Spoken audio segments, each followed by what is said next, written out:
Hello Dub Nation. Take the opportunity to leave that like, subscribe to the channel and activate the bell to be notified whenever there is a new video. Storm and Scott at Sports Center on a Sunday morning. Rivalry renewed. Hannah Storm's already dubbed it. It is a rivalry.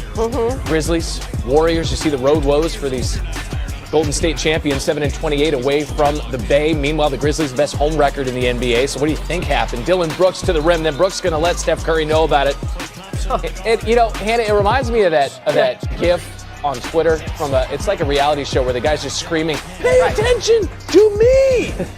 Exactly. Brooks came correct, man. I mean, stepping into another three here, 4 of 4 from distance, 18 points for him. Grizzlies up by 5, and then he's like, you know what? Yeah, I got in the face of one splash, brother. I'll do it to Klay Thompson as well. Brooks to Desmond Bane. Do you feel in charge, Batman? 26 points for Bane.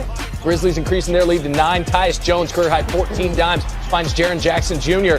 Triple J at 31 points. End of this thing, Thompson reminding Brooks how many rings he and the Warriors have. That's right. Who knows what Brooks said back. Usually it's Draymond that he's showing with. Grizzlies win again, though. They won 5 of 6, and they win 133 to 119. Golden State allowing 125 or more in 5 straight road games. They've lost 11 straight road games, second longest road losing streak by a defending champion in NBA history. In the last 30 seasons, only 4 teams have made the playoffs after losing 11 straight road games. None have done so after losing 12 straight. As for that next matchup, away from the Bay for Golden State, they're in Houston tomorrow night. Let's talk a little bit about the Golden State Warriors sticking in the West here, because I cannot remember a more confusing disparity between home and the road. 7-25 is what the Golden State Warriors are on the road. This is the defending champions. Becky, what are you looking at here? Well, I'm looking at my anger because they're starting to make me mad. I mean, there just is no excuse for this. And I think you cannot be, it's not like they're an okay team at home. Okay, and maybe you have some slippage. You cannot be that great. There can't be that big of a discrepancy. So I'm kind of questioning your professionalism. I'm kind of questioning your approach. I'm kind of questioning your attention to detail. I'm questioning your want to.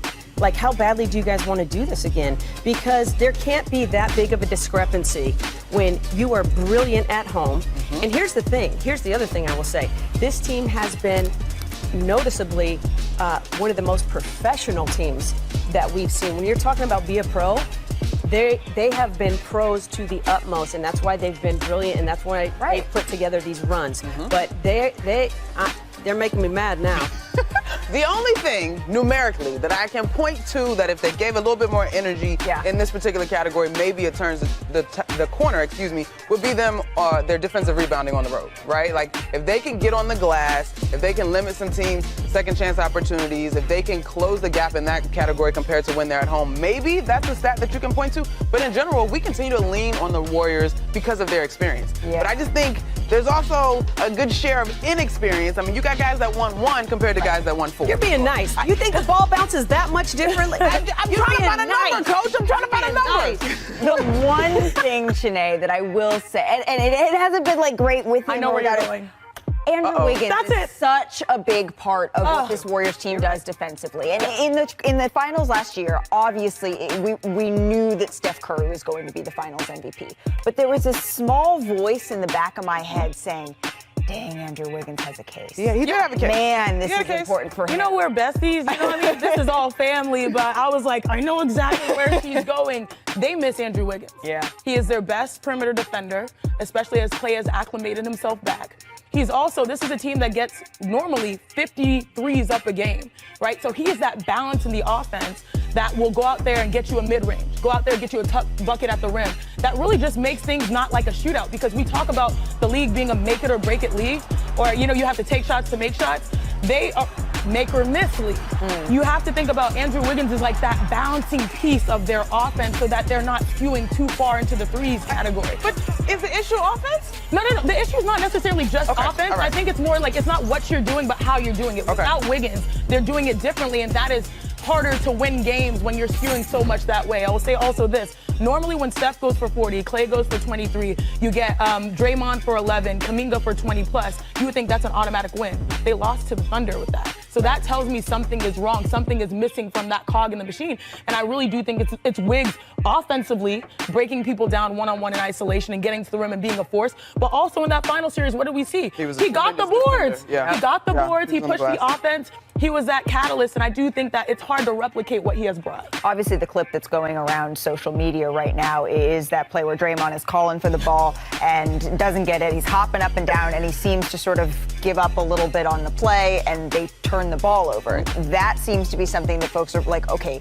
is this emblematic right now of what's going on with Golden State? Well, clearly there's some frustration there. I mean, that here they're on the road again, and I was like, now it's become a thing. Yeah. Now it's become a target. Yeah. Right? It's like that. It's like the bullseye on the worst, defensive player. Okay, and we're going to run them into every pick and roll. Yep. Well, now it's your whole team got that bullseye when they come into somebody else's arena. Right. Here's a stat I will leave you with. Okay. We know that the Golden State Warriors, their bar is they want to go back to the championships. No team with even close to this record has ever gone back. The closest, the worst road team that has ever gone back to win it all was the 57. Everything there hangs in the balance. Let's talk about the Warriors. It's been a night to talk about the teams in the West. Are they ready to defend their championship? At this particular moment in time, we can't say that because Steph Curry's not on the court, and when he gets back on the court, we got to make sure that he's healthy.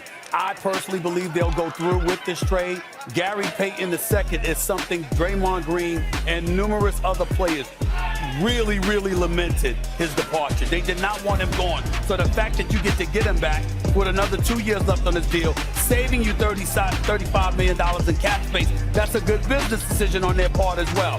The Warriors cannot be counted out if a healthy Steph Curry is on the court with Klay Thompson playing the way that he's been playing. But that's what you will need to be relevant in the Western Conference playoff picture this year. They need him, period. And his energy, his personality, the way he functioned with that team coming off the bench, they need Gary Payton II. Also, as Stephen A. says, Klay Thompson starting to look gradually. I've been more patient than Stephen A. with Klay working his way back in. And also Kuminga. Since he's come back January 20, playing well. We're starting to see the player that they projected him to be. They're going to need all three of those elements, plus, of course, starting with Steph Curry. And come on, Portland Trail Blazers. Why y'all acting unethical?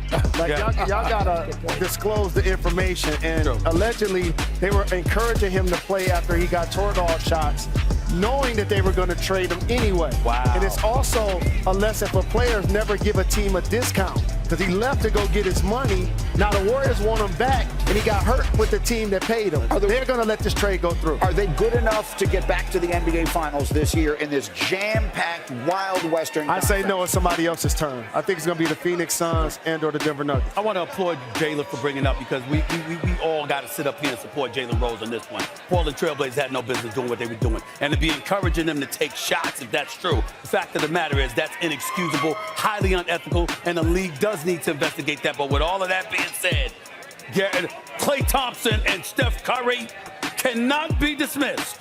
Remember, I said that, and I did not give up on Klay. What I said was, Klay, what's up? What you doing? We know what you can do. Impatient. I said, let's go. And you know what? And that's when he started balling. I can't be all night. I can't be as angelic as Mike Wilbon. Sometimes you gotta give him some tough love. That's what I was giving Klay, some tough love. But it's always love for Klay Thompson. And I know what? When you get drafted as high as Wiseman and they trade you on your rookie deal, very bad. It's going to be awkward for him to go back into that locker room. I think they're going to allow this trade to go through. Yes. Klay Thompson has been as hot as he's ever been in his career. Back to being Absolutely Klay. right. He's made